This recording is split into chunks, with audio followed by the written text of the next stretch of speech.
Сабақ тақырыбы мінез-құлықтың рефлекстік табиғаты. Шартсыз рефлекстер қалай пайда болатыны және ұрпаққа қалай берілетіні толық зерттелген жоқ. Шартсыз рефлекстер орталық жүйке жүйесінде, яғни ми мен жұлында өз жүйке орталықтары болады. Олар неғұрлым күрделі болса, мидың жоғарғы бөлімдері реттейді, ал неғұрлым қарапайым болса, жұлын жауап береді. Бір түрге жататын жасы, жынысы бірдей жануарларда оларда бірдей тітіркендіргіштер, бірдей рефлекс доғасы қозуы, бірдей нәтижесінде ұқсас жауап реакциялары пайда болады. Инстинкт дегеніміз өзара байланысты шартсыз рефлекстер тізбегін айтамыз. Олар бір жауап реакциясымен аяқталмайды, яғни бір шартсыз рефлекс аяқталуы келесі реакцияны тудырады. Мысалы, құстарда аталығы ұя салуы жұп құруға шақыратын сигнал болып табылады. Алдымен ұя салады, шағылсады, аналығы жұмыртқа басып және аталығы аналығына немесе жұмыртқасына қамқор болады. Омыртқасыздарда бас аяқты ұлулардан басқа инстинкті мінез-құлық жетекші рөл атқарады.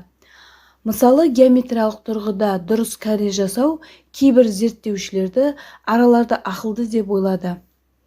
Жабайы араларға жасалған тәжірибеде зерттеушілер кәрезді тескен. Әкелінген қорек қоры үнемі ағып тұрады, аналығы осыны көрседе, қорек әкелуін жалғастырып, дернәсіл салуды бастамаған. Бұл жерде инстинкттің мәні мынада. Алдымен ол толған кәрезді көріп, содан кейін дернәсіл салып, кәрезді желімдейді. Аралар алдымен ұя, одан кейін дернәсіл салады, қорекпен қамтамасыз етіп, содан кейін өз тіршілігін жояды.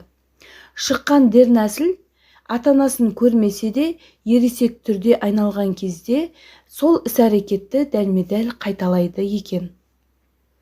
Шартсыз рефлекстерді тежеу. Едәуір күшті тітіркендіргіш пайда болған жағдайда жүреді. Мысалы, тамақ жеп жатқан иттің қасында қатты дауыс шығатын болса, сілекей бөліну рефлексі тоқтайды.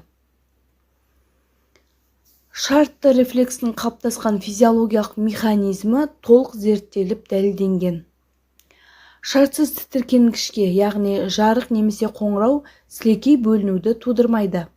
Қоректі көру арқылы сілекей бөліну рефлексі механизмін жасайды.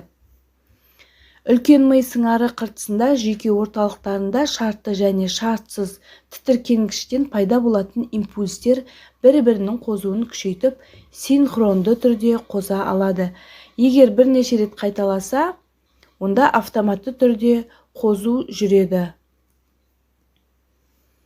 Шартты рефлекстердің тежелуі, олардың негізгі механизмінің мәні белгілі бір уақыттан кейін шартты және шартсыз рефлекстер орталығы бірге қозуын тоқтатады, араларында байланыс жоғалады және осы жол арқылы импульс өтуі уақыт өте келе тоқтайды екен.